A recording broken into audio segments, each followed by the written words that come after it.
إن الحمد لله نحمده ونستعينه ونستغفره ونعوذ بالله من شرور أنفسنا ومن سيئات أعمالنا من يهده الله فلا مضل له ومن يضلل فلا هادي له وأشهد أن لا إله إلا الله وحده لا شريك له وأشهد أن محمدا عبده ورسوله أما بعد فإن خير الحديث كتاب الله وخير الهدي هدي محمد صلى الله عليه وسلم وشر الأمور محدثاتها وكل محدثة بدعة وكل بدعة ضلالة وكل ضلالة في النار.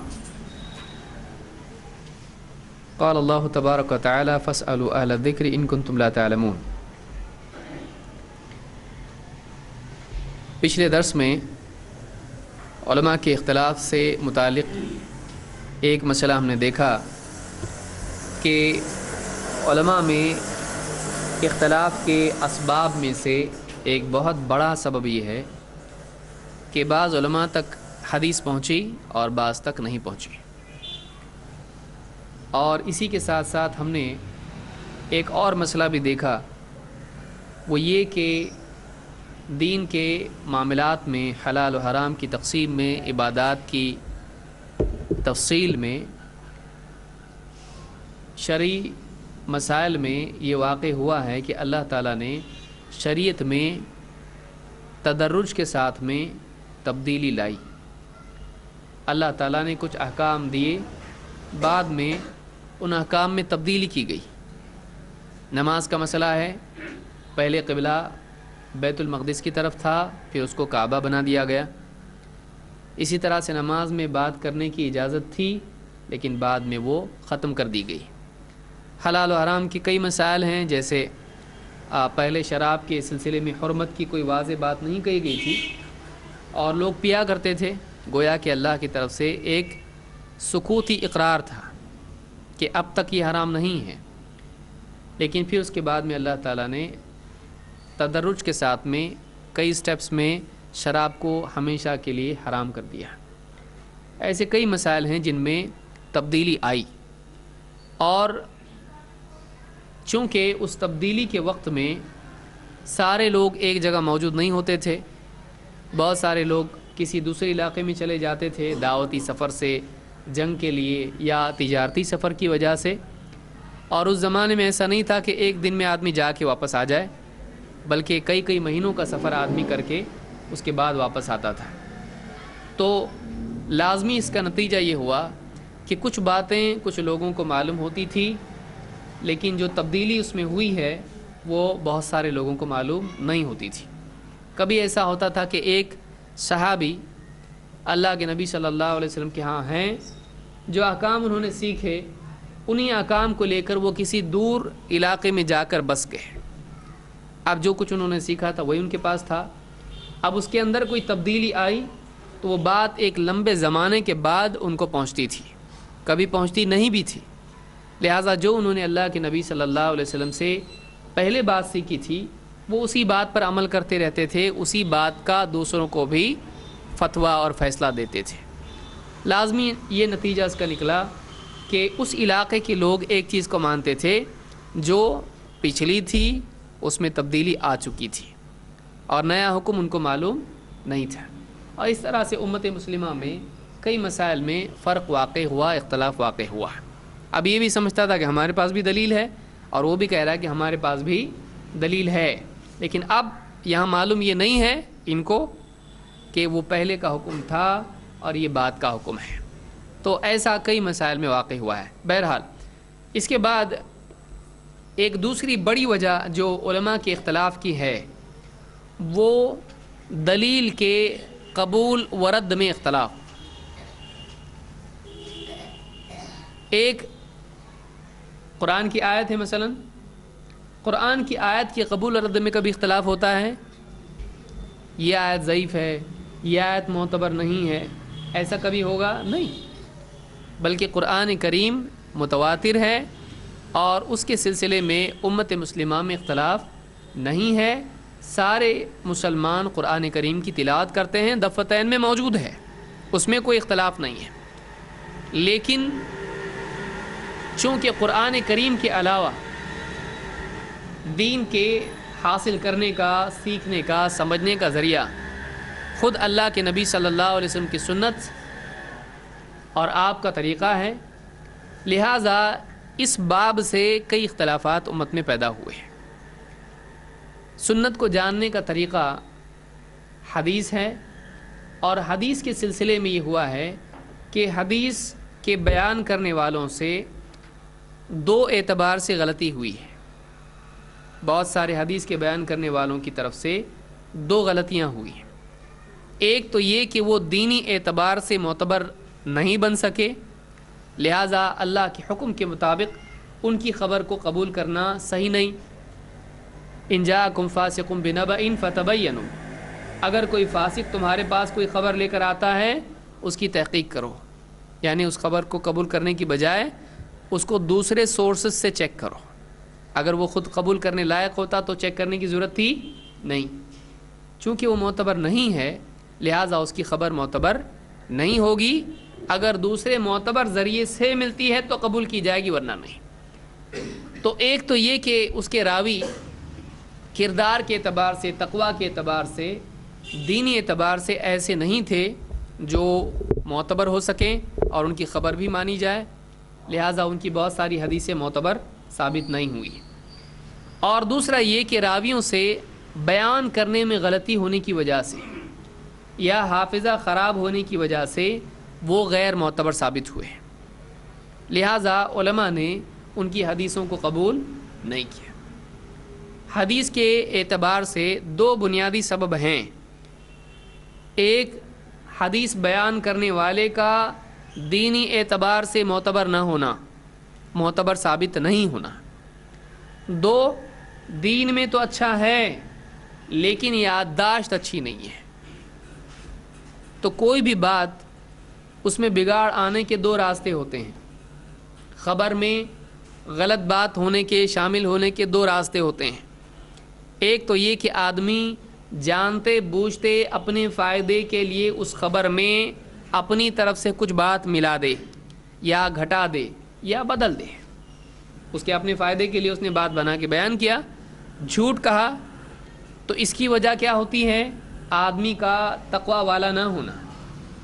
تو ایک آدمی تقوی والا نہیں ہے، دیندار نہیں ہے، اس کا کیریکٹر پختہ نہیں ہے، تو ایسے آدمی سے قوی امکان ہوتا ہے کہ وہ خبر میں گڑبڑ کرے گا۔ تو ایسے آدمی کی خبر قبول کرنے سے اللہ نے منع کر دیا ہے جب تک کہ معتبر ذریعے سے ثابت نہ ہو۔ یہ اللہ کا حکم ہے۔ جب دنیا کی خبر قبول کرنے کے سلسلے میں احتیاط کرنا چاہیے تو دین کی خبر نبی کے بارے میں قبول کرنے میں کم احتیاط کرنا چاہیے، زیادہ۔ تو علماء نے اس آیت کو بنیاد بنا کر ان راویوں کی حدیثوں کو قبول نہیں کیا جو تقوی کے اعتبار سے پختہ ثابت نہ ہو۔ یہ پہلی چیز ہے۔ دو، راوی ہے اچھا لیکن اس کو یاد رہتا نہیں۔ جب اس کی یادداشت خراب ہے تو لازمی نتیجہ کیا ہوگا؟ وہ کیا کرے گا؟ خبر بیان کرنے میں غلطیاں کرے گا۔ تو علماء نے ایسے راویوں کی بھی حدیث قبول نہیں کی۔ تو اب یہ بات معلوم ہوئی کہ حدیث کے قبول و رد میں اختلاف ہو سکتا ہے۔ کیوں؟ کیسے؟ حدیث کے قبول و رد میں ایک عالم حدیث قبول کرے گا، وہ مانے گا معتبر ہے، دوسرا نہیں مانے گا۔ ایسا کیوں ہو سکتا ہے؟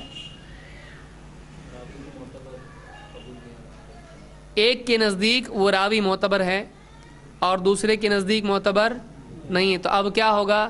یہ عالم و حدیث مانے گا لیکن یہ عالم و حدیث نہیں مانے گا۔ ایسا کیوں ہو سکتا ہے کہ ان کے نزدیک وہ معتبر ہے، ان کے نزدیک معتبر نہیں؟ راوی ایک کے نزدیک معتبر ہے اور دوسرے کے نزدیک نہیں، ایسا کیوں ہو سکتا ہے؟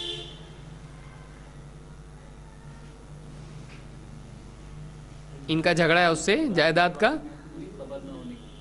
اس راوی کے بارے میں آپ بتائیے، کیا ہماری بستیوں میں ایسا ہوتا ہے؟ ایک آدمی، اس کے بارے میں 10 لوگ کہتے ہیں کہ آدمی بہت اچھا آدمی ہے، لیکن 4 لوگ ایسا ہی بولتے ہیں تم کو نہیں معلوم وہ کیسا ہے۔ ہوتا ہے کہ نہیں ہوتا ہے؟ ایسا ہوتا ہے کہ ایک آدمی کے بارے میں معلوم کرنے کے لیے اتنا علم ہونا چاہیے، اور کسی کی کمیاں، اس کی برائیاں کیا سب کے اوپر کھلی ہوتی ہیں؟ کسی کے سامنے ہوتی کسی کے سامنے نہیں بھی ہوتی ہے. تو جس آدمی کے سامنے اس کی برائی ہے کیا وہ اس کو معتبر مانے گا؟ نہیں. اور جس کے سامنے برائی اس کی نہیں ہے کیا وہ عالم الغیب ہے؟ دل میں جھانک کے دیکھتا ہے اس کے اندر کیا ہے؟ نہیں دیکھ سکتا ہے. تو ایسا علماء میں ہوا. اسی لیے آپ اسماء اور رجال کی کتابیں اگر کھولیں گے تو آدمی کہتا ہے ان کو یہ معتبر بول رہے ہیں اور وہ معتبر نہیں بتا رہے ہیں. کیوں؟ اس لیے کہ جس کو جو معلوم ہے وہ بتائے گا. کسی آدمی کے بارے میں آپ سے پوچھا جائے وہ آدمی کیسا ہے، آپ بولیں گے اچھا بھلا آدمی ہے، نماز پڑھتا ہے، روزے رکھتا ہے، مسجد میں برابر سب سے پہلے آتا ہے، مؤذن صاحب کے ساتھ بیٹھتا اٹھتا ہے، امام صاحب کے ساتھ ملتا جلتا ہے، کبھی اس سے کوئی غلط بات تو میں نے دیکھا نہیں، اچھا آدمی ہے. اس کے لیے رشتہ دیکھنا ہے لیکن ٹھیک ہے اچھا لڑکا ہے، ہمارے سامنے تو کوئی غلط بات اس کی نہیں ہے. لیکن دوسرا آدمی، دوسرا لڑکا جو اس کے ساتھ اٹھتا بیٹھتا ہے یا اس کے پڑوس میں رہتا ہے یا اس کو اچھے سے جانتا ہے تو وہ کیا کہے گا؟ نہیں نہیں نہیں نہیں نہیں، اس کا ایسا ایسا گڑبڑ ہے، وہ ایسا ایسا ہے، وہ سگریٹ پیتا ہے، وہ شراب پیتا ہے، اس کا فلاں کالج میں معاملہ بگڑا ہوا ہے. تو چونکہ وہ قریب رہتا ہے وہ اس کے بارے میں زیادہ جانتا ہے. لیکن جو آدمی نہیں جانتا وہ تو اچھا ہی کہے گا اس کو. تو بعض اوقات ایسا ہوتا ہے کہ ایک راوی کسی کے نزدیک معتبر ہوتا ہے اور کسی کے نزدیک معتبر نہیں ہوتا ہے. اس کا لازمی نتیجہ نکلتا ہے کہ وہ راوی جب خبر لائے گا تو جس کے نزدیک وہ راوی معتبر ہے اس کی خبر بھی کیا ہو جائے گی، تو اس کی حدیث وہ قبول کرے گا کہ نہیں کرے گا؟ کرے گا. لیکن جس کے سامنے اس کے عیوب ہیں وہ اس کی حدیث قبول نہیں کرے گا. جب ایک حدیث اس راوی سے آ رہی ہے اور ایک عالم اس حدیث کو لے رہا ہے اور دوسرا نہیں لے رہا ہے تو اس کا لازمی نتیجہ کیا نکلے گا؟ اس حدیث کے اندر جو بات ہے اس کے حساب سے یہ فتویٰ دے گا اور یہ اس کے حساب سے فتویٰ نہیں دے گا. سمجھ میں آ رہی بات؟ مثال کے طور پر ہاتھ باندھنے کا مسئلہ لے لیجئے. ناف کے نیچے ہاتھ باندھنا چاہیے. اب یہ مسئلہ کسی حدیث میں آیا ہے لیکن وہ حدیث کیا ہے؟ ضعیف ہے. تو امام شافعی اس کو قبول کر رہے ہیں؟ نہیں. امام شافعی کے نزدیک ہاتھ کہاں باندھنا چاہیے؟ سینے پر. ہدایہ میں یہی لکھا ہوا ہے. اور احناف کے نزدیک ہاتھ کہاں باندھنا چاہیے؟ ناف کے نیچے. تو اب ان کے پاس بھی حدیث ہے ان کے پاس بھی حدیث ہے، لیکن ان کے پاس جو حدیث ہے امام النووی شرح مسلم میں کہتے ہیں یا اسی طرح سے دوسری کتاب المجموع وغیرہ میں کہتے ہیں وہ حدیث بالاتفاق ضعیف ہے.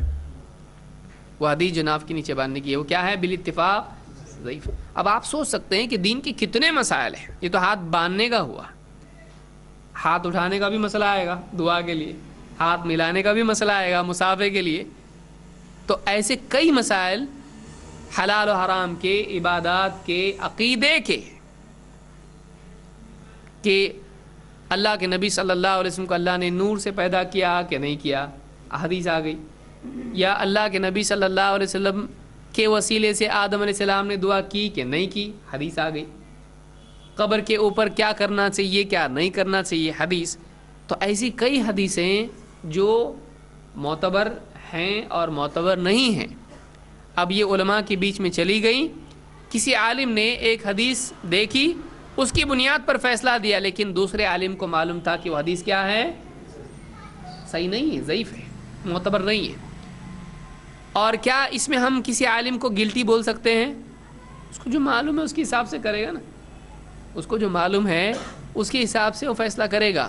تو اس کا نتیجہ یہ نکلا کہ خبروں کو قبول کرنے اور نہ کرنے کی وجہ سے فتووں میں فرق ہو گیا. ایسے کئی مسائل ہیں. تو اس میں ہم کسی عالم کو مجرم قرار نہیں دے سکتے ہیں. وہ مجرم کب ہوگا؟ جب اس کو معلوم ہے یہ حدیث ضعیف ہے لیکن پھر کہے نہیں نہیں ہمارے بڑے ایسے ہی کرتے ہیں. اب کیا ہو جائے گا؟ اب یہ مجرم ہے. کیوں؟ اس لیے کہ قانون اور اصول اور ضابطے سے وہ بات غیر معتبر ثابت ہوئی، لیکن پھر بھی وہ کیا کہہ رہا ہے؟ نہیں یہ معتبر ہمارے نزدیک ہے، اس لیے کہ ہمارے لوگ اس کو مانتے ہیں. لوگ کون ہیں آپ کے؟ جب قائد ترازو میں یہ کم پڑ رہا ہے، ہلکا ہے، آپ کہہ رہے ہیں کہ نہیں ہمارے لوگ اس کو برابر مانتے ہیں. آپ کے پاس ایک پیکٹ ہے، اور آپ نے کہا نہیں ہم کو چیک کرنا ہے اس کا وزن کتنا 1 کلو ہے 10 کلو ہے 20 کلو ہے، ہاں اتنا ہے. اب آپ نے کہا نہیں ہم کو تول کے دیکھنا ہے اس کو. اب اس نے رکھا ترازو میں اس کو، اب ترازو میں وہ کیا ہو گیا، ہلکا ثابت ہو گیا.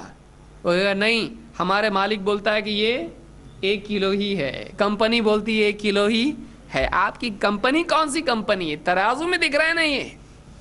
بولے نہیں وہاں سے تو لکھا ہے نا، دیکھو 1 کلو 1 کلو لکھا ہوا ہے نا، لکھا ہوا ہے لیکن دکھا ہوا کیا ہے،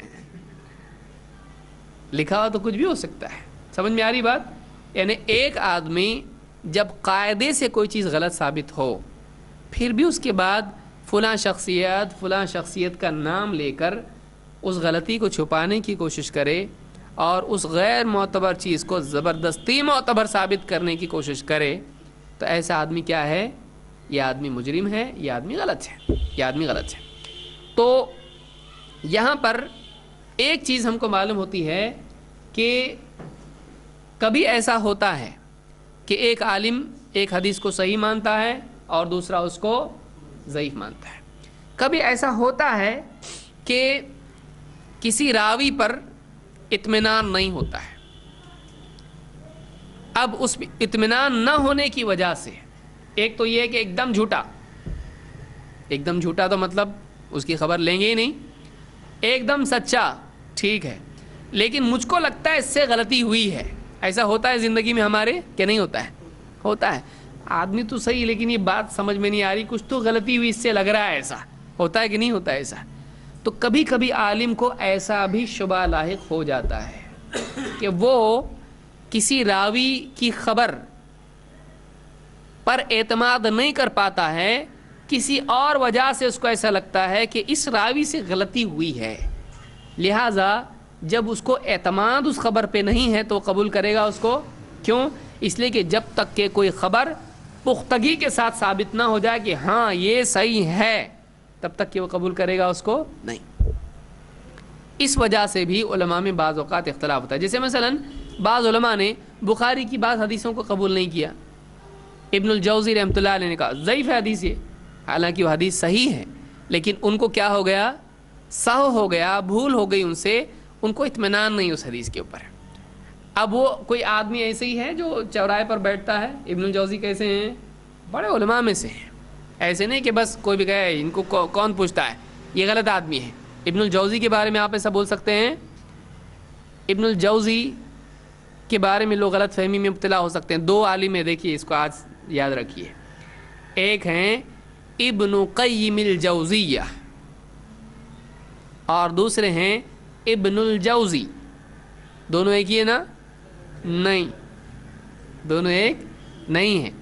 ایک ہیں ابن القیم جو ابن تیمیہ کے شاگرد ہیں، اور دوسرے ہیں ابن الجوزی، وہ بہت پرانے، ابن تیمیہ کے بھی پرانے ہیں، 4ویں 5ویں صدی کے ہیں وہ.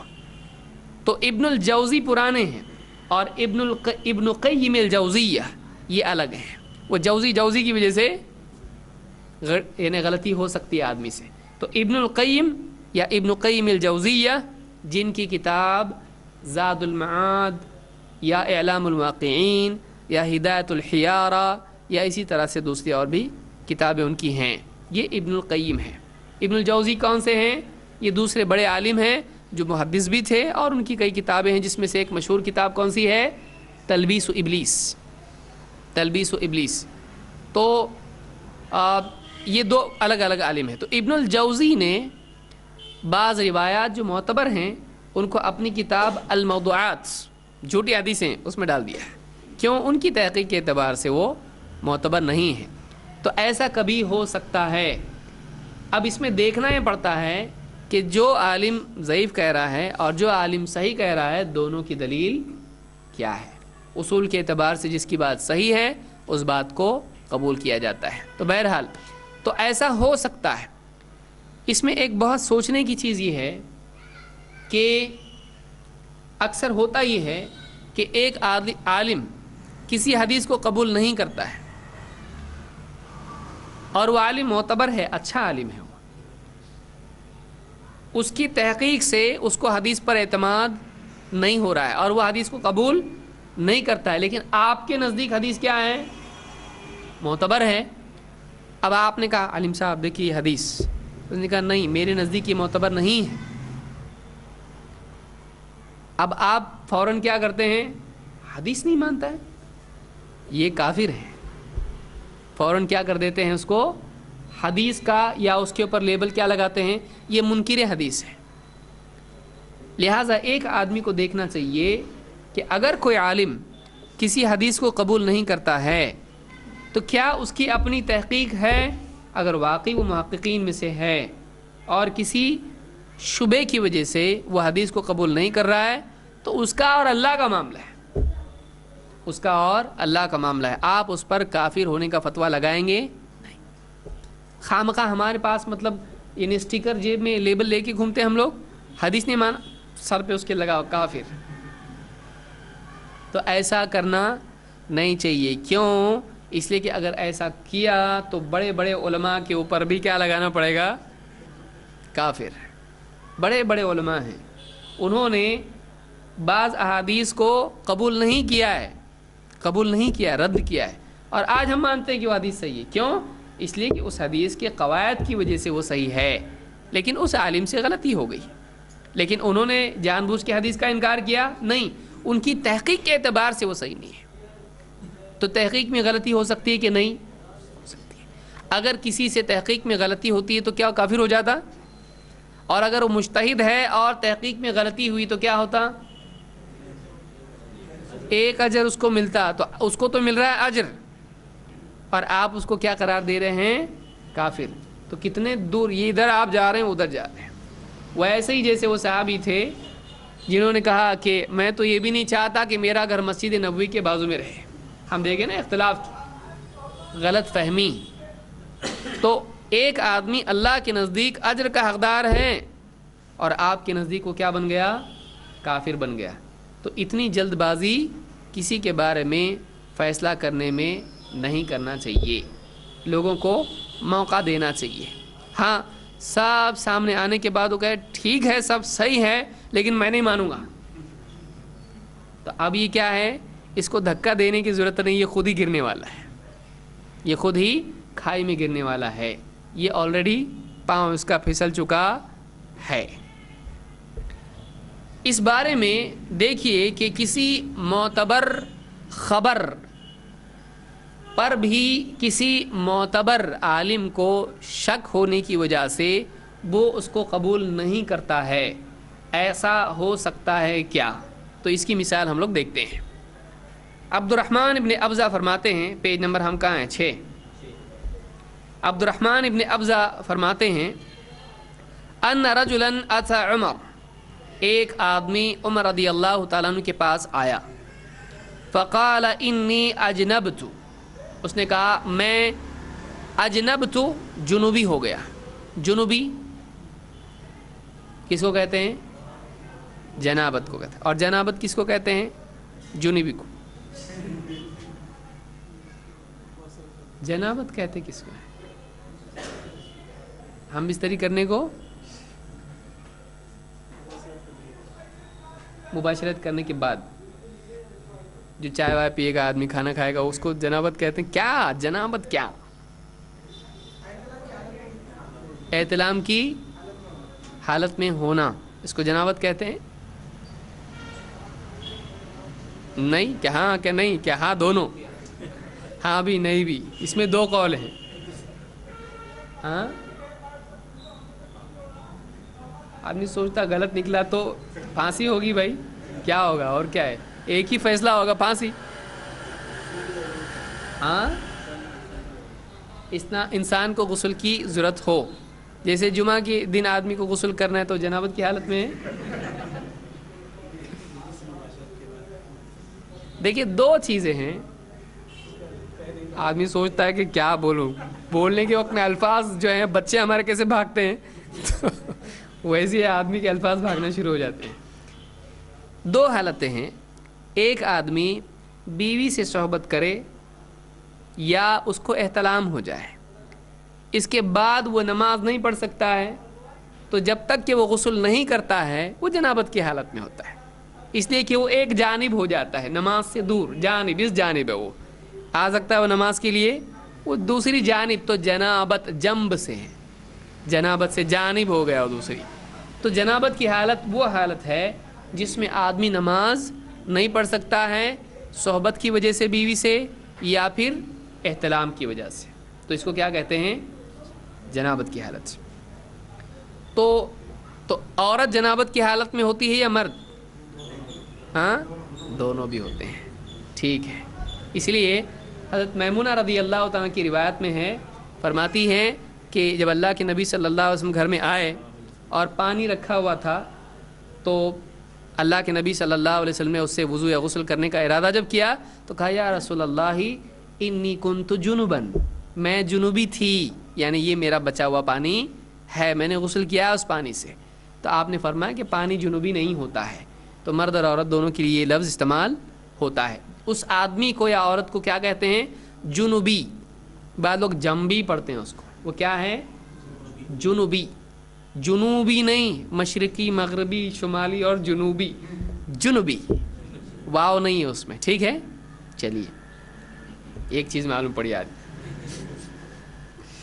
تو اس آدمی نے آ کے کہا حضرت عمر سے کہ انی اجنبت، میں جنوبی ہو گیا، فلم اجد ماء، تو مجھے پانی نہیں ملا. فلم اجد مجھے نہیں ملا، پانی نہیں ملا، تو میں کیا کروں؟ سوال پوچھ رہا ہے، میں جنوبی ہو گیا مجھے پانی نہیں ملا، تو مطلب سوال یا بات جملہ اس نے کہا ہے. حضرت عمر نے کیا جواب دیا اس کو؟ لا تصلی، لا تصلی، نماز مت پڑھ. یعنی جنابت کی حالت میں نماز پڑھنا ہی نہیں ہے. کب تک؟ جب تک غسل نہیں کرتا ہے. ٹھیک ہے. لیکن وہ آدمی کیا کہہ رہا ہے؟ پانی نہیں. کہہ رہے نہیں پھر بھی نماز نہیں. یہ کس کا فتویٰ تھا؟ اتنے بڑے عالم. کون؟ عمر بن خطاب رضی اللہ تعالیٰ. عمر رضی اللہ عنہ کا فتویٰ کیا ہے؟ نماز نہیں پڑھنے کا جب تک کہ غسل، پانی نہیں تو بھی رک جانے کا، نماز نہیں. اب بہت سارے لوگوں کو تعجب ہوگا، تیمم کا ان کو نہیں معلوم، ان کا یہی فتویٰ ہے. فقال عمار، حضرت عمر رضی اللہ تعالیٰ، حضرت عمر سے حضرت عمار ابن یاسر نے کہا، یہ بھی کون ہیں؟ صحابی ہیں. اما تذکر یا امیر المؤمنین، انہوں نے کہا امیر المؤمنین آپ کو یاد نہیں؟ آپ کو یاد نہیں؟ کیا یاد نہیں؟ اذ انا وانت فی سریۃ، میں آپ دونوں ایک سفر میں تھے، یاد نہیں آپ کو؟ کیا؟ فاجنبنا، ہم دونوں کو جنابت کی حالت ہو گئی. فلم نجد ماء، دونوں کو بھی پانی ملا نہیں. فاما انت فلم تصلی، آپ نے تو نماز پڑھی نہیں، آپ نے نماز نہیں پڑھی. واما انا فتمعت فی التراب وصلیت، اور میں نے کیا کیا؟ مٹی میں لوٹ پوٹ ہو گیا میں، اور میں نے نماز پڑھ لی. اب ان کو معلوم نہیں تھا تیمم کیسا کرتے ہیں، تو انہوں نے کیا کیا؟ قرآن میں تو اللہ نے کیا کہا ہے؟ فَتَيَمَّمُوا صَعِيدًا طَيِّبًا، مٹی سے تیمم کرو. اب کیسا ان کو نہیں معلوم، تو وہ کیا ہوئے؟ مٹی میں. ٹھیک ہے، اوکے، ہو گیا، نماز پڑھ لی انہوں نے. تو فَتَمَعَكْتُ فِي التُّرَابِ وَصَلَّيْتُ، میں نے نماز پڑھ لی. فقال النبی صلی اللہ علیہ وسلم، تو اس بات کو جب نبی صلی اللہ علیہ وسلم کی خدمت پہ پیش کیا گیا تو آپ نے فرمایا انما کان یکفیک ان تضرب بیدیک الارض، تمہارے لیے تو اتنا کافی تھا، زمین پہ لوٹ پوٹ ہونے کی ضرورت تھی نہیں، تمہارے لیے اتنا کافی تھا کہ تم اپنے دونوں ہاتھ زمین پر اس طرح سے مارو، ثم تنفخ، پھر اس میں پھونکو، بہت زیادہ بھی نہیں ہونا چاہیے، ثم تمسح بہما وجہک وکفیک، پھر اس کے بعد تمہارے لیے اتنا کافی تھا کہ تم چہرے پر اور دونوں رسغ تک ہتھیلیوں پر کیا کرو؟ مسح کر لو، بس ہو گیا تمہارا کیا یہ تیمم. تو ایک ضرب سے چہرہ اور ہتھیلیاں، کوہنی تک کا ذکر حدیث میں نہیں ہے، کہاں تک ہے؟ یہاں تک کے کرنا ہے. کفئی، کف کس کو کہتے ہیں؟ اتنا، یہ کف ہے. اسی لیے قمیص کا جو کف ہوتا ہے کہاں آتا ہے؟ اس کو کف بولتے کا ہے، کوئی وہ عربی ہے، وہ یہ کف بولتے ہیں نا، اس کو بٹن لگاتے ہیں آپ. کف کیوں ہے وہ؟ یہ کف باہر رہتا ہے اس کے لیے، وہ کف تک آتا ہے وہ. تو یہاں سے انما کان یکفیک ان تضرب بیدیک الارض ثم تنفخ ثم تمسح بما وجهك وكفيك فقال عمر. اب دیکھیے حدیث بیان کی انہوں نے. حضرت عمر نے کیا کہا؟ قال عمر اتق اللہ یا عمار، اور عمار اللہ سے ڈر. کیا بولتا ہے یہ؟ تو کہاں سے لائے یہ حدیث؟ اب ان کو اطمینان ہو رہا ہے، خصوصاً کیوں؟ میں بھی تھا، تم بھی تھے، تو ان کو لگ رہا ہے ایسا ہو ہی نہیں سکتا ہے. ان کو ان کی بات پر جھوٹے نہیں ہیں معلوم ہے، لیکن کیا غلطی صرف جھوٹ کی وجہ سے ہوتی ہے؟ خبر میں مسٹیک بھی ہو سکتی ہے. ایسا آپ کے ساتھ کتنی مرتبہ ہوتا ہے؟ ارے تھے نا، ہم دونوں تھے نا اس دن، وہ صاحب ملے تھے نا، تم نے ان کو کاٹ دیا نا اپنا. ارے کب دیا میں نے؟ ایسا نہیں دیا میں نے. تو آدمی جب بھول جاتا ہے کیا کچھ بھی باتیں کر رہا ہے، تو دوسرے کوئی کیا کہتا ہے؟ تو غلطی کر رہا ہے، تو بولنے میں ایسا ہوا ہی نہیں ہے. ایسا آپ کے ساتھ ایک بار تو نہیں ہوا ہوگا، ایسا کئی بار ہوا ہوگا، ہے نا؟ کئی بار آدمی کے ساتھ ہوتا ہے. بیوی کے ساتھ کئی مرتبہ ہوا ہوگا. ارے آپ نے تو بولے تھے لا کے دوں گا میں گفٹ کے طور پہ. ارے کب بولا تھا میں؟ ایسا ہوتا ہے ایسا. تو کہا کہ اتق اللہ یا عمار، اے عمار اللہ سے ڈر، اللہ سے ڈرو. کیا کہتے ہو؟ تو حضرت عمار نے جب دیکھا کہ یہ میری بات کا بھروسہ ان کو نہیں آ رہا، تو کیا کہا؟ ان شئت لم احدث به. اگر آپ کو لگتا ہے، اب یہ سمجھے کہ یہ مجھ کو بیان کرنے سے منع کر رہے ہیں، کچھ تو فتنہ ہوگا بیان کرنے میں. تو انہوں نے کیا کہا؟ اگر آپ کہیں تو میں اس حدیث کو بیان نہیں کروں گا. اگر آپ کہتے ہو ان شئت لم احدث به، اگر آپ کا ارادہ یہی ہے تو میں اس حدیث کو لوگوں سے بیان نہیں کروں گا. اور ایک لفظ میں ہے کہ عمر رضی اللہ تعالیٰ نے کہا نہیں، کہا کہ نولیک ما تولیت، تم جس چیز کے، جو چیز تمہارے پاس ہے ہم اسی کے حوالے تم کو کرتے ہیں. یعنی نہیں، میں تم کو منع بیان کرنے سے روکوں گا نہیں. مجھ کو اطمینان نہیں ہو رہا ہے، لیکن اگر یہ صحیح نکلا تو میں تم کو نہیں روک سکتا کہ تم اس کو بیان کرنے سے رک جاؤ، ہو سکتا ہے میری غلطی ہو. تو اس طرح سے یہ روایت کہاں پر ہے؟ یہ صحیح مسلم میں حدیث موجود ہے. اس پر کیا کہا جا سکتا ہے؟ ایک، کسی عالم کے سامنے حدیث آنے کے بعد بھی یہ ہو سکتا ہے کہ اس کو اس حدیث پر اطمینان نہ ہو اور وہ اس حدیث کو قبول نہ کرے. کیا اس سے وہ کافر ہو جاتا ہے؟ نہیں. یہ کس کے بیچ کا معاملہ ہے؟ اللہ جانتا ہے کہ اس نے اس کو سمجھنے کے بعد اور حق ماننے کے بعد رد کیا، یا پھر اس نے اس کو اطمینان نہیں ہوا اس حدیث کے اوپر، اس کے نزدیک وہ حدیث معتبر نہیں ہے، بولنے والے سے غلطی ہو رہی ہے. ایسا ہو سکتا ہے کہ نہیں ہو سکتا ہے؟ ہو سکتا ہے. تو بڑے بڑے عالم سے بھی ایسا ہو سکتا ہے. خود عمر رضی اللہ تعالیٰ عنہ کو ایسا ہوا. بیان کرنے والا کون ہے؟ صحابی ہیں، لیکن ہو سکتا ہے وہ کہہ رہے میں خود ساتھ میں تھا، ایسا کب ہوا؟ تو ان کو لگ رہا ہے کہ ان سے بولنے میں کچھ تو گڑبڑ ہو رہی، اس لیے وہ کیا کہہ رہے ہیں؟ ارے عمار اللہ سے ڈر، کیا بول رہا ہے؟ بولے میں تھا، آپ تھے، اور اب میں مٹی میں لوٹا پوٹا نبی سے پوچھا اور ایسا آپ نے جواب دیا. حضرت عمر تو ان کے سامنے تھے نبی سے پوچھتے وقت میں نہیں.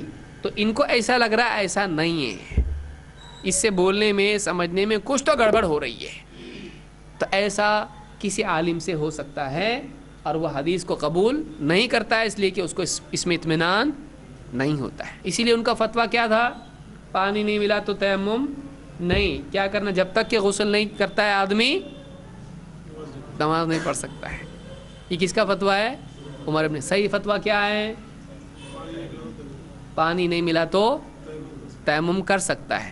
اب جو لوگ ہم سے کہتے ہیں کہ آپ خلفائے راشدین کے فتوے کو قبول نہیں کرتے، کیا وہ یہ فتویٰ خلفائے راشدین حضرت عمر کون ہے؟ یہ امیر المؤمنین بننے کے پہلے کا ہے کہ بعد کا ہے؟ کیسے معلوم پڑا آپ کو؟ الفاظ ہیں، کیا کہہ رہے ہیں؟ یا امیر المؤمنین. تو یہ امیر ہیں، یہ نہیں، وہ یہ کہہ رہے ہیں اگر آپ بولتے تو میں حدیث بیان نہیں کروں گا. کیونکہ کبھی ایسا ہو سکتا ہے کہ کسی علم کی بات کے بیان کرنے سے لوگوں میں فتنہ ہو، تو ایک بڑا عالم اگر یہ دیکھتا ہے تو وقتی طور پر اس سے روک سکتا ہے، ابھی مت بیان کرو، تھوڑا رکو. اس کی دلیل کہاں سے ملی آپ کو؟ اس کو چھوڑ کے اس سے تو ملی. ہاں، معاذ ابن جبل رضی اللہ تعالیٰ کی حدیث، اللہ کے نبی صلی اللہ علیہ وسلم جب بیان کیا کہ جو بھی بندہ سچے دل سے لا الہ الا اللہ کہتا ہے وہ حدیث ہے نا، اے معاذ کیا تم جانتے ہو اللہ کا بندے پر کیا حق ہے، بندے کا اللہ پر کیا حق ہے؟ تو کہا اللہ اس کا رسول ہی بہتر جانتے. آپ نے کہا کہ اللہ کا بندوں پر حق یہ ہے کہ بندے اللہ کی عبادت کریں، اس کے ساتھ کسی کو شریک نہ کریں، اور بندوں کا اللہ پر حق یہ ہے کہ جو اللہ کے ساتھ شرک نہ کریں اللہ انہیں دائمی عذاب نہ دے. ہے نا حدیث؟ حضرت معاذ نے کیا کہا، اے اللہ کے رسول میں بتاؤ سب کوئی جاگے؟ کہا نہیں، ایسا تم کرو گے وہ اسی بات پر تکیہ کر لیں گے. تو کسی مصلحت کی وجہ سے کسی علم کی بات کو عالم وقتی طور پر روک سکتا ہے، ابھی نہیں، بعد میں بتائیں گے اس کو، ابھی نہیں بتانا ہے اس کو. جیسے کوئی آدمی مسلمان ہو رہا ہے، اب پہلے دن بتا دیے تم کو ختنہ کرنا پڑے گا. بولے ختنہ کیا رہتا ہے؟ ایسا ایسا رہتا ہے. ارے ختنہ تو یہ فتنہ ہو گیا ہے. اس کو اسلام میں آنے سے پہلے آپ بتا رہے دیکھو ہاں ختنہ کرنا پڑتی، سوچ سمجھ کے آؤ، بعد میں بولنا نہیں ہم ہاتھ پاؤں پکڑ کے کریں گے. پھر ایک بار کلمہ پڑھنے کے بعد دیکھو بھائی یہ تو بہت ڈینجر معاملہ ہے، ایک دم تو حملہ ہی ہو گیا آدمی کی پرسنل پراپرٹی کے اوپر، آدمی ایک دم پریشان ہو جائے گا. تو کیا اس وقت میں بتانا چاہیے اس کو؟ نہیں. تو بعد میں جب وہ پکا ہو گیا، ایک دم اچھا اس کا کلمہ مضبوط ہو گیا، آپ اس کو بول سکتے ایک بات بتاؤں گے تم کو، کیا ہے؟ تم نے ایسا ایسا ایسا، ہاں ٹھیک ہے. لیکن اب کیا ہو گیا، وہ پکا ہو گیا ہے. اب ہاں نہیں کرتے کرتے وہ تیار ہو جائے گا. شروع میں پسینے آئیں گے، چکر آئے گا، گھبرائے گا، پانی مانگے گا، لیکن ہو جائے گی اس کی ختنہ. تو ایسا ہو سکتا ہے. ختنہ واجب ہے. ختنہ کیا ہے؟ بچوں کی نہیں، بڑوں کی بھی. اگر کسی کی ختنہ نہیں ہوئی ہے تو اس کی ختنہ کرنی پڑے گی. اس لیے کہ آپ صلی اللہ علیہ وسلم نے بعد کے وقت میں بھی جب مسلمان ایک صحابی ہوئے تو آپ نے ان کو بھی کیا کہا؟ حکم دیا کہ القی عنک شعر الکفر واختتن، کہ اپنے سر کے جو بال بہت بڑے تھے، ایک صحابی کے مسلمان ہوئے تو آپ نے کہا یہ جو کفر کے بال ہیں، ہو سکتا ہے انہوں نے کچھ منت وغیرہ کا کیا ہوگا کفر کے زمانے میں، آپ نے کہا اپنے بال کاٹ دو اور ختنہ کر لو. تو معلوم یہ ہوا کہ ختنہ کرنا حکم دیا آپ صلی اللہ علیہ وسلم نے، اور بعد کی عمر میں بھی دیا ہے. بہرحال تو کوئی مصلحت راجحہ جس کو آپ کہتے ہیں کہ ابھی نہیں، تھوڑا رک کے بیان کرنا چاہیے. اور ایسی کئی باتیں ہیں جو ہم یہ یعنی پریکٹیکل چیزیں ہر آدمی سمجھتا ہے اس کو، کہ ہر بات ہر وقت بتانے کی ہوتی ہے نہیں. ہر چیز کا ایک وقت ہوتا ہے. ابھی باپ گھر میں آیا، اب بیٹے نے کچھ شرارت کی، اسکول میں جا کے پرنسپل نے بلایا تھا، ماں جا کے آئی ہے. اب چھوٹا بچہ بول رہا ابو کو بتاؤں، ماں بولتی ہے ابھی ٹھیک رک ذرا، ابھی ان کو پہلے کھانا کھانے دے. بولتی کہ نہیں بولتی ہے؟ کھانا وانا کھا کے باپ جب ہو تو سنیے ذرا، بیٹے نے آپ بہت کرامت کر کے آیا اسکول میں، ایک بچے کا سر پھوڑ دیا تھا. تو ایک وقت کے بعد کچھ بات بولنی ہوتی ہے. مناسب وقت نہیں ہوتا ہے، مناسب وقت ہوتا ہے. یہ زندگی کا اصول ہے. بہت سارے لوگ یہ اصول نہیں جاننے کی وجہ سے دعوت میں فائدے کی بجائے نقصان کرتے ہیں. اسی لیے آپ دیکھیں گے اللہ کے نبی صلی اللہ علیہ وسلم نے، وہی معاذ بن جبل ہیں، ان کو جب یمن بھیجا تو کیا کہا؟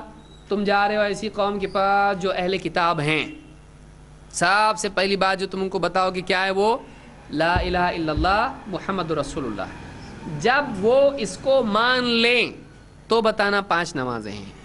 پھر جب وہ اس کو مان لیں تو بتانا تمہارے مال میں سے لیا جائے گا. اب پہلے ہی مال لے رہے تو پھر تھوڑا سا معاملہ. ہاں تو ترتیب وار معلومات کا سامنے رکھنا یہ بھی دعوت کی دین کی حکمتوں میں سے ایک حکمت ہے. اس کو یاد رکھیے. زیادہ معلومات اصل نہیں ہے، معلومات کے دینے کی ترتیب حکمت سے ہوتی ہے. معلومات کے دینے کی ترتیب، اصل عالم اور غیر عالم کا فرق کب معلوم پڑتا؟ معلومات کے دینے کی ترتیب میں. اسی لیے بہت سارے عالم کسی جب آدمی سے بات کر رہے ہوتے ہیں تو جو مرید بیٹھے ہوئے ہوتے ہیں وہاں پہ وہ کیسے بولتے ہیں؟ عالم صاحب وہ حدیث بتاؤ نا ذرا ان کو. عالم بولتا ذرا ٹھہر، اس کو معلوم ہے، اس کو پہلے وہ حدیث نہیں بتانا ہے، پہلے اس کو دوسری باتیں بتا کے پھر اس کو تعویذ کی حدیث بتانے کا ہے. پہلی پبلک کیسی رہتی؟ بے صبری رہتی ہے. اس کو کیسا چاہیے؟ بٹن دبائے فوراً فتویٰ آ گیا. عالم اور مربی ایسا نہیں ہوتا ہے، وہ پہلے میدان ہموار کرتا ہے. دیکھو سب کچھ کرنے والا، شفا دینے والا، مدد کرنے والا. قرآن میں دیکھو یہ آیت ہے، یہ آیت ہے، اللہ ہی دیتا ہے نا شفا. اللہ کو کسی کی ضرورت ہے کیا؟ نہیں ہے. بولتا ہے تعویذ کی حدیث کیوں نہیں بیان کر؟ تعویذ شرک، بتاؤ اس کو. لیکن عالم کیا کرتا ہے؟ میدان بناتا ہے، زمین ہل چلاتا ہے، پھر جا کے بیج ڈالتا ہے. تو پھر تم کو تعویذ کی ضرورت کیا ہے جب سب اللہ کرتا ہے؟ اللہ کے نبی صلی اللہ علیہ وسلم کی مدد کون کرتا تھا؟ تعویذ باندھتے تھے آپ؟ نہیں. اللہ کرتا تھا کہ نہیں؟ ہاں. صحابہ تعویذ باندھتے تھے؟ نہیں. اللہ مدد کرتا تھا نا. تو معلوم ہے بغیر تعویذ کی بھی اللہ مدد کرتا ہے. تعویذ کی ضرورت کیا ہے؟ تو ایک سٹیپ اس کو نیچے لایا، بغیر تعویذ کے بھی چلتا. وہ تھوڑا ہاتھ سے پھیرنے لگا تعویذ کے اوپر، رکھوں کہ نکالوں. پھر اگلے سٹیپ پہ جا کے بتایا اس کو، دیکھو بھائی تعویذ کے بارے میں ایک حدیث ہے، آپ سنو اس کو پہلے، وہ آپ کی مرضی، نکالو نہیں نکالو. تھوڑا ڈیل بھی دے دیا اس کو. پھر بتا دیکھو حدیث میں ہے کہ من تعلق شیئا وکل الیہ، کہ جو کوئی چیز لٹکاتا ہے وہ اسی کے حوالے کیا جاتا ہے. پھر وہ بول رہا کہ یہ تو حوالے کیا جاتا ہے نا، تو قرآن اللہ کا ہی نا، تو اللہ کے حوالے ہو گئے نا. پھر اچھا ٹھیک ہے. من تعلق تمیمتا فقد اشرک، من علق تمیمتا فقد اشرک، شرک بھی بولا گیا اس میں. اچھا ایسا ہے کہ نکالو، لو کیا کرنے کا کرو اس کا. تو اتنا سلو جانا پبلک کو پسند ہے نہیں. ان کو جھٹکے کا گوشت چاہیے، بسم اللہ واللہ اکبر، اتنا وہ نہیں چاہیے ان کو کیا چاہیے؟ کھٹ ایک دم شرک. تو معلومات کے دینے کا انداز، ترتیب، اس کو کون سا کب دینا، کون سی حدیث اب نہیں بیان کرنا. کچھ مسائل میں کچھ آیتیں ایسی ہوتی ہیں جو ایک دم صاف ستھری ہوتی ہیں، لیکن اس کے بیان کرنے سے اس کا دل ٹوٹے گا. میرے لیے مشرک کی حدیث بیان کر رہے ہیں آپ، مطلب میں کہ مشرک لگ رہا ہے آپ کو، آپ مشرکین کی حدیث میرے لیے بیان کر رہے ہیں، مشرکین کی آیت میرے اوپر بیان کر رہے ہیں، اس کو برا لگے گا. تو عالم کیا کرتا ہے؟ وہ آیت اس کو نہیں بیان کرتا، تھوڑی ایسی آیت بیان کرتا ہے جس میں تیر سیدھا سینے میں جا کے لگنے والا نہیں ہے. لیکن پبلک کیا سوچتی ہے؟ ان کو اتنی آیت نہیں معلوم.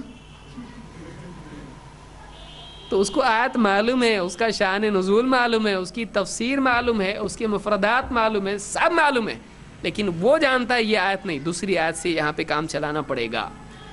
یہ علم ہے. تو علم کیا ہے؟ جاننا. حکمت کیا ہے؟ جانے ہوئے کا صحیح استعمال کرنا. دونوں میں فرق ہے.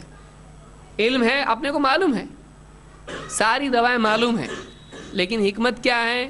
کون سی دوا کتنی کب دینا، ان میں سے کون سی دوا دینا، وہ کیا ہے؟ حکمت. اسی لیے حکیم اس کو بولتے ہیں. اور صرف معلوم ہے سر دکان ہے نا، سن کھا اس کو اتنا سر بڑا ہو گیا، اس کا سوج گیا. کیوں؟ اس لیے کہ اس کو ریئیکشن ہو گیا اس کا. ڈاکٹر کو معلوم ہوتا ہے اس کو یہ دوا ہلکی دینا چاہیے، یہ دوا نہیں دینا چاہیے. دیکھیے بہت اہم اصول ہے. ہمارے بہت سارے دعات گڑبڑ کرتے ہیں کہ فوراً بیان کرنا شروع کرتے ہیں، سوچتے نہیں ہیں کہ دعوت میں ترتیب کیا ہونا چاہیے. اللہ نے کیا فرمایا؟ قل هذه سبیلی ادعو الی اللہ. کیسے؟ علی بصیرت، علی بصیرت، بصیرت کے ساتھ میں دعوت دیتا ہوں. تو دعوت بصیرت کے ساتھ ہونا چاہیے، حکمت اور سمجھ بوجھ کے ساتھ ہونا چاہیے. کیسے بات کرنا چاہیے، کیسے الفاظ ہوں، کیا بولیں کیا نہیں بولیں، یہ بہت ضروری ہے. بہرحال تو یہاں ہم آئے کیسا؟ بعض باتیں ایسی ہوتی ہیں کہ فی الوقت اس کو بتانا نہیں ہوتا ہے. چونکہ حضرت عمر کون تھے؟ مسلمانوں کے خلیفہ تھے، امیر المؤمنین تھے. اور کیا وہ صرف بادشاہ تھے، حاکم تھے؟ وہ ایک بہت بڑے عالم تھے، بہت بڑے عالم تھے. اللہ رب العالمین نے ان کے مشوروں پر آیات نازل کی. صحابہ ان کا مقام امت میں جانتے تھے. اسی لیے انہوں نے کیا کہا؟ آپ کو اگر ایسا لگ رہا کہ بیان نہیں کرنا چاہیے حدیث، لوگوں میں سستی آ جائے گی، لوگ چھوٹی چھوٹی بات پہ تیمم کرنا شروع کریں گے، ہو سکتا ہے ایسا ہو، تو ٹھیک ہے. اگر آپ یہ کہتے ہو تو یہ حدیث میں لوگوں سے بیان نہیں کروں گا. تو حضرت عمر نے کیا کہا؟ نہیں، نولی کما تولیت، جس چیز کے تم والی ہو ہم تم کو اسی کے حوالے کرتے ہیں، ہم تم پہ چھوڑتے ہیں. بیان کرنا ہے کرو، نہیں کرنا ہے مت کرو. یہ کس کا تقویٰ ہے؟ یہ عمر رضی اللہ عنہ کا تقویٰ ہے. کیونکہ ایک عالم جب اس کو سامنے والے کی غلطی لگ رہی ہے لیکن کنفرمڈ غلطی نہیں ہے، اس کو یہ بھی لگتا ہے ہو سکتا ہے میری غلطی ہو سکتا ہے میں تو غلطی نہیں کر رہا ہے، تو اب وہ نہ ادھر جا پا رہا ہے نہ ادھر آپ آ رہا ہے، تو دونوں میں سے مسٹیک کیا ہے اس کو کنفرم نہیں ہو رہا ہے، وہ خبر مان بھی نہیں سکتا ہے اور صاف ستھرا اس کو رد بھی نہیں کر سکتا ہے. تو ایسی صورت میں وہ کیا کر رہا ہے، اس کو کہتے ہیں توقف کرنا. کیا ہے یہ؟ توقف. توقف کا مطلب رک جانا. بھائی میں یہ حدیث کو جھوٹی بھی نہیں بولتا ہوں، غلط بھی نہیں بولتا ہوں، لیکن اس حدیث کے بارے میں مجھ کو اطمینان نہیں ہے، اس کے بارے میں اطمینان نہیں ہے، ایسا لگتا ہے راوی سے کچھ غلطی ہوئی. یہ لیکن ہر آدمی کر سکتا ہے، چائے پیتے پیتے ہاں مجھ کو اس میں توقف ہے. یہ ایسا آدمی جس کو اصول حدیث کے کچھ معلوم نہیں ہے، کچھ بھی نہیں ہے، ایسے آدمی کے بارے میں ہو سکتا ہے یہ آدمی غلطی کرے گا. کیوں؟ اس لیے کہ اس کی کوئی حیثیت ہی نہیں ہے. وہ ایسا ہی ہے جیسے کسی کے آپریشن کے بارے میں کہے کہ میں اس بارے میں مجھ کو توقف ہے، آپریشن کرنا چاہیے کہ نہیں. آپ کو کچھ میڈیکل کا کچھ معلوم ہی نہیں ہے، آپ اس فیلڈ میں کچھ بولنے کی حیثیت رکھتے ہیں نہیں. ایک بڑا عالم ہے، اس کے سامنے دوسرے دلائل بھی ہیں، اور ان کی روشنی میں وہ دیکھ رہا ہے کہ اس سے غلطی ہو رہی ہے بیان کرنے میں، کیونکہ اس کے سامنے اتنے سارے دلائل ہیں. ایسا کوئی حدیث آئی نہیں، اس طریق سے کوئی روایت نہیں ہے، یہ راوی کیسا یہ بیان کر رہا ہے، ہو سکتا ہے اس سے غلطی ہوئی ہو، کیونکہ اس کے بالمقابل ایسا ایسا ایسا ہے. تو ایسا ہو سکتا ہے کہ نہیں ہو سکتا؟ ہو سکتا ہے. لیکن حضرت عمر نے کیا کہا؟ نہیں، تم کو تمہارے حوالے کرتے ہیں، تم چاہو تو بیان کرو، میں تم کو منع نہیں کروں گا، کیونکہ ایسا نہ ہو کہ کل کو میں غلط نکلوں اور تم کو حدیث روکنے سے بھی، بیان کرنے سے روکنے کا گناہ بھی میرے سر پر آئے، تو کیا ہو جائے گا؟ ڈبل غلطی ہو جائے گی. اس لیے تم کو بیان کرنا ہے بیان کرو، اور میں تم کو بیان کرنے سے نہیں روکتا. تو یہ صحابہ ہیں، یہ صحابہ ہیں. تو اس سے بھی ایک بات جو اصل استدلال ہمارا اس روایت سے وہ یہ کہ کسی اچھے عالم سے، بڑی شخصیت سے بھی ایسی غلطی ہو سکتی ہے، اور حدیث معتبر ہونے کے باوجود بھی اس میں اس کو قبول کرنے میں کیا ہو سکتا ہے؟ تردد ہو سکتا ہے. تردد کا مطلب دل یس نو ہاں نہیں، کیا پکا نہیں ہو رہا ہے. تو ایسا آدمی اس حدیث کو قبول اگر نہ کرے تو وہ گناہ گار ہے. لیکن یہ کس کے لیے ہے؟ جو اس فیلڈ کا ہو. حضرت عمر ہیں، سالوں سال رہے اللہ کے نبی صلی اللہ علیہ وسلم کے ساتھ، اور بتا رہے ہیں کہ آپ بھی تھے میں بھی تھا، تو مطلب میرا کیس ہے اور مجھ کو یاد نہیں، مجھ کو معلوم نہیں، تو ایسا کیسا ہو سکتا ہے؟ تم سے غلطی ہو رہی ہے. تو ایسا جو ہے حضرت عمر کو شبہ ہو گیا. ایسا ہو جاتا ہے، ایسا ہمارے ساتھ بھی ہوتا ہے، ایسا ہر آدمی کے ساتھ ہوتا ہے. تو اگر ایک عالم کسی معتبر روایت کو قبول نہ کرے یہ سمجھ کر کہ یہ معتبر نہیں ہے، تو اس سے بھی کیا ہو جاتا ہے؟ دو عالموں کے درمیان اختلاف ہو جاتا ہے. تو یہاں پر عمار ابن یاسر کا فتویٰ کیا ہے؟ پانی نہ ملے تو. حضرت عمر کا فتویٰ کیا ہے؟ نماز. تو یہ کہہ رہے نماز پڑھو، یہ کہہ رہے نماز مت پڑھو. تو یہ کیا ہو گیا؟ دونوں میں کس بنیاد پر ہوا؟ خبر کو قبول کرنے. اور تو اب یہ تو صحابہ سے ہی شروع ہو گیا. تو آپ سوچئے کہ بعد کے دور میں اس کا امکان کتنے بڑھ جاتے ہیں. بعد کے دور میں تو مطلب راوی کا اعتماد معتبر ہے نہیں ہے کا معاملہ اور بھی زیادہ سنگین ہو جاتا ہے. یہی وجہ ہے کہ بہت ساری حدیثیں بعض علماء نے قبول کی تو بعض علماء نے قبول نہیں کی، اس لیے ان میں اختلاف ہوا. ایسی کئی مثالیں اس کی دی جا سکتی ہیں کہ حدیث ایک کے نزدیک صحیح اور ایک کے نزدیک ضعیف ہے. جیسے مثال کے طور پر عبداللہ بن مسعود رضی اللہ عنہ کی روایت کہ اللہ کے نبی صلی اللہ علیہ وسلم کی نماز پڑھ کے انہوں نے دکھائی اور کہا کہ میں تم کو کیا اللہ کے رسول صلی اللہ علیہ وسلم کی نماز پڑھ کے دکھاؤں، اور انہوں نے رفع الیدین کیا صرف پہلی بار، پھر رکوع کے وقت رکوع سے کھڑے ہو کے نہیں کیا. یہ حدیث احناف کے نزدیک معتبر ہے، لیکن جمہور محدثین، امام البخاری، امام احمد ابن حنبل اور علماء جتنے بھی، عبداللہ ابن مبارک اور کئی علماء ہیں، انہوں نے کہا کہ یہ حدیث صحیح نہیں ہے، اس میں راوی سے کیا ہوئی ہے؟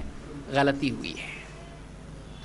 اور بھی برا ابن عازب رضی اللہ عنہ کی روایت ہے کہ اللہ کے نبی صلی اللہ علیہ وسلم نے پہلے مرتبہ رفع الیدین کیا، بعد میں رفع الیدین نہیں کیا. اس میں یزید ابن ابی زیاد نام کا راوی ہے. علماء نے کہا پہلے وہ یہ زیادتی بیان نہیں کرتا تھا، دوسری مرتبہ میں جب حدیث بیان کرنی شروع کی تو یہ زیادتی بیان کرنی شروع کی. یہ راوی ضعیف ہے، اس کا حافظہ کیا ہو گیا تھا؟ خراب ہو گیا تھا. یزید ابن ابی زیاد. اس لیے بعض علماء نے کہا یزید یہ عربی زبان کے اعتبار سے یزید نام ہے، اور یزید عربی میں کیا ہوتا ہے؟ یہ زیادہ کرتا ہے. یزید کا مطلب ہوتا ہے وہ یزید اللہ الذین اہتدوا ہدی، یزید کا مطلب ہوتا ہے زیادہ کرنا. تو یزید اس کی یادداشت خراب ہے، اس لیے حدیث میں کیا کرتا ہے؟ اپنی طرف سے زیادہ کر دیتا ہے. تو بہرحال تو ایسا ہوتا ہے. لہٰذا ہم ان علماء کو مجرم قرار نہیں دیتے ہیں جو غلطی سے کسی ضعیف حدیث پر عمل کریں، اور ہم ان علماء کو بھی مجرم قرار نہیں دیتے ہیں جو کسی روایت کو ضعیف قرار دیں اور اس پر عمل نہ کریں. لیکن یہ کون سے علماء ہیں؟ جو اہل حق ہیں، جو خواہش کی بنیاد پر ایسا نہیں کرتے ہیں، بلکہ واقعی علماء ہیں. ان کے سامنے جب کتاب و سنت کی بات آتی تو قبول کرتے ہیں، لیکن ان کی تحقیق میں غلطی ہو جانے کی وجہ سے وہ کسی معتبر روایت کو بھی قبول نہیں کرتے ہیں. تو ہم کو بہت احتیاط کرنا چاہیے کسی پر گمراہ اور جو ہے اس طرح کا فتویٰ بدعتی وغیرہ فتویٰ لگانے کے لیے ہم لوگوں کو بہت احتیاط کرنا چاہیے. بعض اوقات ہوتا یہ ہے کہ شروع میں تو آدمی بہت آسانی سے فتوے لگانا شروع کرتا ہے، بعد میں جتنا گہرائی میں جانا شروع کرتا ہے دیکھتا ہے کہ اتنے بڑے بڑے علماء ہیں، ان سے بھی اجتہادی خطا اس مسئلے میں ہوئی ہے. تو پھر آدمی غصے میں آ کے کیا کرتا ہے؟ چونکہ عادت بن چکی ہے فتوے لگانے کی، بڑے بڑے علماء پہ فتویٰ لگانا. امام ابو حنیفہ وہ بھی گئے کام سے، وہ بھی گمراہ ہو گئے. امام شافعی وہ بھی گمراہ ہو گئے. تو آدمی ان علماء کے بارے میں بولنے میں احتیاط کرے. وہ جو ہے اپنے ماں باپ کے بارے میں فتویٰ لگا سکتا ہے ایسا، وہ جان بوجھ کے قرآن حدیث کو نہیں مانتے ہیں ایسا بول سکتا ہے، بولتا نہیں ان کو سمجھ میں نہیں آتا ہے، اور اتنے بڑے بڑے علماء جان بوجھ کے خلاف کرتے تھے. ایسا ہو سکتا ہے؟ نہیں ہو سکتا ہے. آدمی جب اپنوں کے بارے میں جو قریبی اس کے ہیں، جو اس کو معلوم ہے بہت غلطیاں کرتے ہیں، ان کے بارے میں بھی ایسا گمان نہیں رکھتا ہے کہ اللہ اس کے رسول کی بات جانتے ہوئے انکار کریں گے. اتنے بڑے بڑے علماء جن کو امت نے قبول کیا ہے، ان کے بارے میں ایسا گمان وہ کیوں کرے؟ مسلمان کو چاہیے مسلمان کے سلسلے میں اچھا گمان رکھے. ہاں اگر آدمی کوئی موقع ہی نہ دے اچھے گمان کے لیے، تو پھر علماء کا بھی قاعدہ ہے کہ جو صاف صریح بات اس کے سامنے آئے، اس کے پاس ڈیفنس میں کچھ بھی نہیں ہے، لیکن پھر کہہ رہا نہیں بھائی ہمارے باپ دادا نہیں مانتے تو ہم بھی مانیں گے نہیں، ایسا آدمی گیا کام سے، کیونکہ اس کے پاس کوئی حجت اور عذر اس کے پاس نہیں ہے. بلا عذر کوئی آدمی حدیث کا انکار کرے اس طرح سے تو ایسا آدمی کافر ہو جاتا ہے، اسلام کے دائرے سے نکل جاتا ہے. تو ایک وجہ ہم نے دیکھی حدیث کا قبول کرنا نہ کرنا، اس میں اختلاف ہونا. ایک اور وجہ ہم دیکھ لیتے ہیں، وہ یہ ہے کہ آدمی کو بعض اوقات حدیث معلوم ہوتی ہے لیکن وہ بھول جاتا ہے. انسان کبھی بھولتا ہے کہ نہیں؟ ہاں جیسا سوال ویسا جواب. اللہ نے کیا فرمایا؟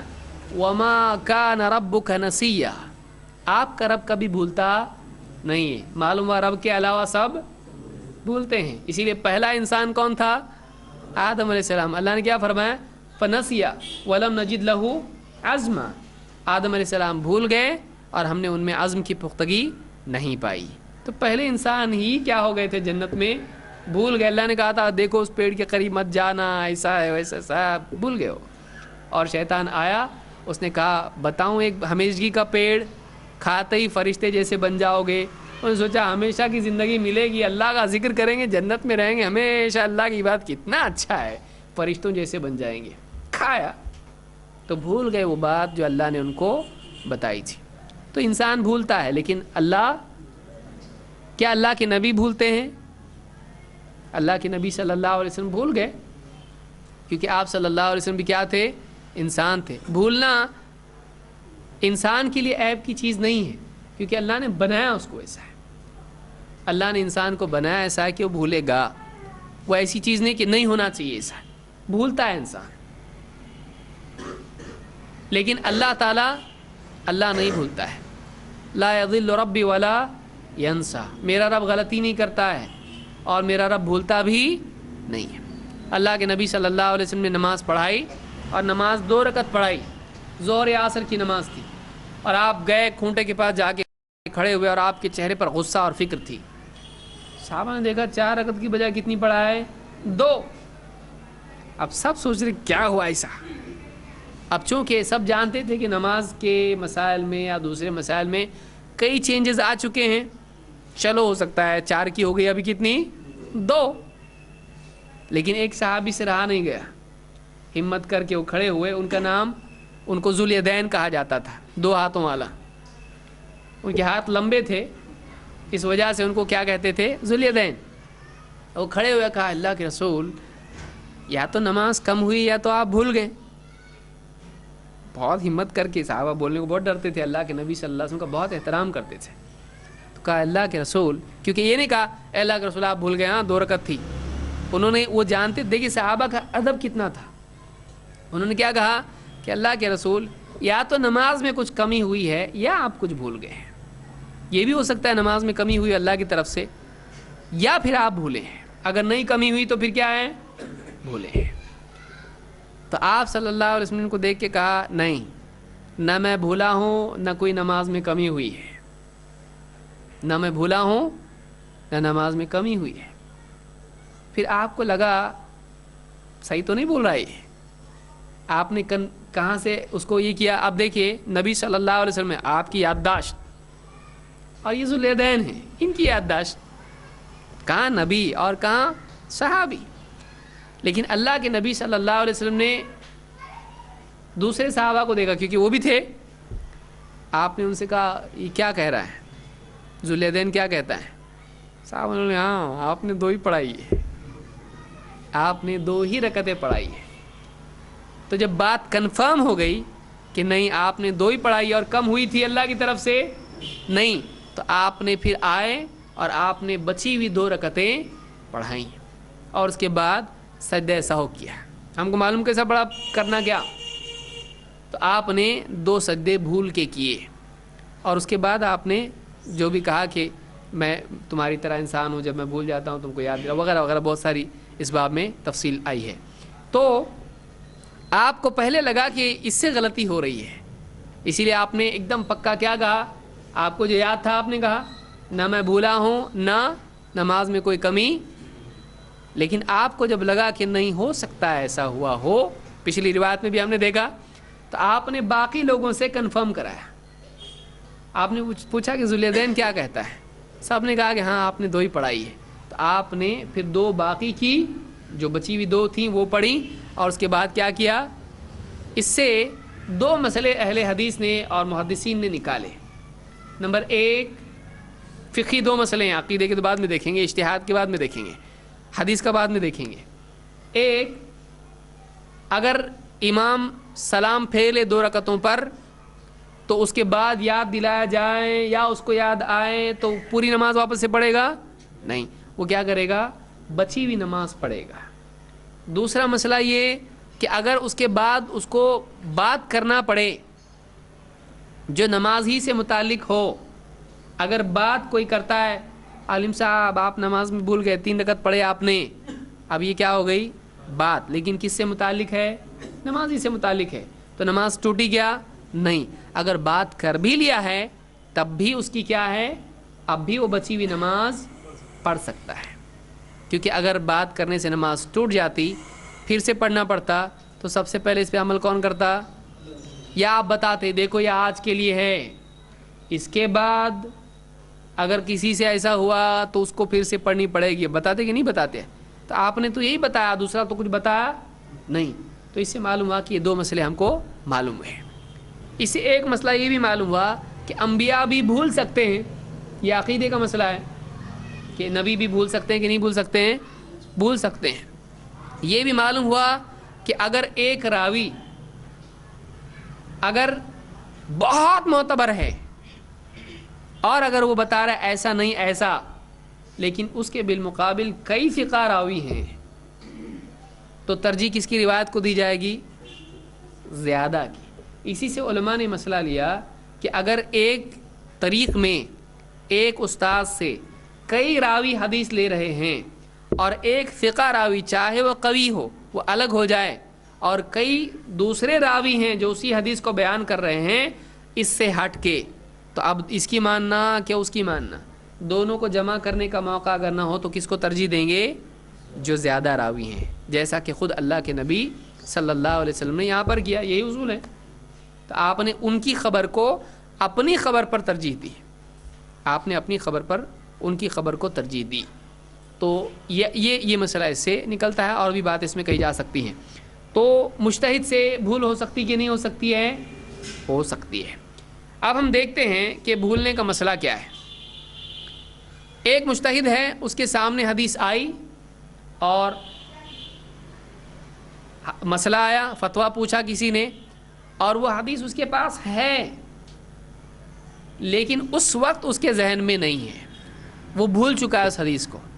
تو کیا ہے ممکن ہے کہ اس کا فتویٰ یا اس کا عمل اس حدیث کے خلاف ہو؟ نہیں ممکن. بھول گیا ہے حدیث، تو حدیث بھولنے کی وجہ سے یہ ممکن ہے کہ اس کا عمل حدیث سے ہٹ کے ہو. ایسا ہی صحابی سے ہوا. مثال کے طور پر حمام کہتے ہیں ان حذیفہ اما الناس بالمدائن علی دکان. حذیفہ رضی اللہ تعالیٰ عنہ نے مدائن کے مقام پر ایک چبوترے پر دکان، آپ نے دیکھا ہوگا آج بہت سارے مارکیٹس میں بھی چبوترے ہوتے ہیں، اس کے اوپر سبزی والے جو بھی ہوتے ہیں وہ بیچتے ہیں جو بھی چیزیں ہوتی ہیں. تو اونچا چبوترا تھا، اس کے اوپر انہوں نے لوگوں کو نماز پڑھائی. اما کا مطلب ہوتا ہے امامت کرنا. اما الناس، لوگوں کی امامت کی، لوگوں کو نماز پڑھائی. اور امام صاحب کہاں ہیں؟ چبوترے کے اوپر. پبلک کہاں ہیں؟ سب پیچھے نیچے. تو امام صاحب اوپر، پبلک نیچے. یہ جائز ہے؟ جائز نہیں ہے. فأخذ ابو مسعود بقمیصه فجبذه. دوسرے ایک صحابی ہیں، انہوں نے دیکھا اچھا اوہو امام صاحب اوپر پبلک نیچے، قمیص پکڑ کے کیا کیا امام صاحب کو؟ نمازی میں کھینچا پیچھے، آؤ نیچے. قمیص پکڑ کے ان کو کھینچ لیا پیچھے سے. فلما فرغ من صلاته، جب نماز ختم ہوئی، قال، اب ابو مسعود جنہوں نے کھینچا امام صاحب کو، انہوں نے کیا کہا؟ الم تعلم انہم کانوا ینہون عن ذلک. معلوم نہیں تم کو اس سے منع کیا ہوا ہے نا، اس سے منع کیا ہے نا، کیسا کر رہے ہیں ایسا تم؟ جب امام اونچائی پر ہو اور مقتدی نیچے ہوں، اس سے منع کیا ہے نا، ایسا کیسا کیا تم نے؟ انہوں نے کہا بلا، معلوم ہے منع ہے. قد ذکرت حین مددتنی، لیکن مجھے بھی اس وقت یاد آیا جب تم نے مجھ کو پکڑ کے گھسیٹا. مجھ کو یاد تھا نہیں، اس لیے میں پڑھا رہا تھا، لیکن مجھ کو یاد ہے اچھا ارے ہاں میں تو غلط کر رہا ہے، اوپر نہیں کھڑا ہونا چاہیے امام اوپر نہیں ہونا چاہیے، امام کو مقتدیوں کے ساتھ ہونا چاہیے. اونچائی پر امام صاحب پڑھا رہے اور باقی غریب پبلک صاحب نیچے پڑھ رہی ہے، بڑے شہنشاہ ہیں اوپر پڑھ رہے ہیں نماز. منع ہے یہ، ایسا ہونا چاہیے نہیں. ہاں اگر امام کے ساتھ کچھ لوگ ہیں تو گنجائش نکل سکتی ہے، اکیلا امام اوپر نہیں ہونا چاہیے. تو امام اوپر اور مقتدی نیچے ہیں، اس کی گنجائش نہیں ہے. تو انہوں نے کیا کہا؟ ہاں مجھے معلوم تو ہے. انہوں نے کیا پوچھا؟ الم تعلم، تم کو معلوم نہیں ایسا منع ہے؟ انہوں نے کہا بلا معلوم ہے، لیکن کیا کہا؟ قد ذکرت حین مددتنی، مجھے اس وقت یاد آیا جب تم نے گھسیٹا. پہلے تو اس وقت کیوں گھسیٹ رہا؟ اچھا اس لیے گھسیٹ رہا ہوگا. تو نماز میں ان کو یاد آیا ارے یہ حدیث ہے نا، منع ہے نا یہ چیز، تو ان کو یاد آیا. تو ایسا ہو سکتا ہے. اگر کوئی نہیں بتاتا ان کو تو پڑھ لیتے ویسی نماز. تو ایک عالم، ایک امام، ایک بڑا مفتی، یہ ہو سکتا ہے کہ ایک حدیث اس کو معلوم ہو لیکن پھر بھی کیا ہو گئی، وہ حدیث بھول گیا ہو. اب وہ فتویٰ جب دے رہا ہے یاد نہیں حدیث اس کو، تو اس کا فتویٰ حدیث کے خلاف جا سکتا ہے کہ نہیں؟ جا سکتا ہے. تو یہ صحیح سنن ابی داؤد کی روایت ہے، سنن ابی داؤد کی روایت ہے اور یہ صحیح ہے. اس سے یہ بات معلوم ہوتی ہے کہ ایک عالم حدیث سے بھول بھی جاتا ہے. یہ اللہ ہے جو نہیں بھولتا ہے. بڑے بڑے عالم حدیث بھول جاتے ہیں اور حدیث بیان کرنے میں بھی غلطی ہو جاتی ہے اور کبھی فتویٰ دینے میں بھی غلطی ہو جاتی ہے. تو جو یاد دلائے اس کی بات ماننا چاہیے، اپنی بات پہ اڑے رہنا چاہیے، مان لینا چاہیے، یاد دلانے والے کی بات کو مان لینا چاہیے. تو بہرحال یہ بات ہم نے آج سیکھی. انشاءاللہ مزید اس سلسلے میں نسیان کے مسئلے پر اگلے درس میں ہم آگے گفتگو کریں گے. اقول قولی ھذا واستغفر اللہ لی ولکم.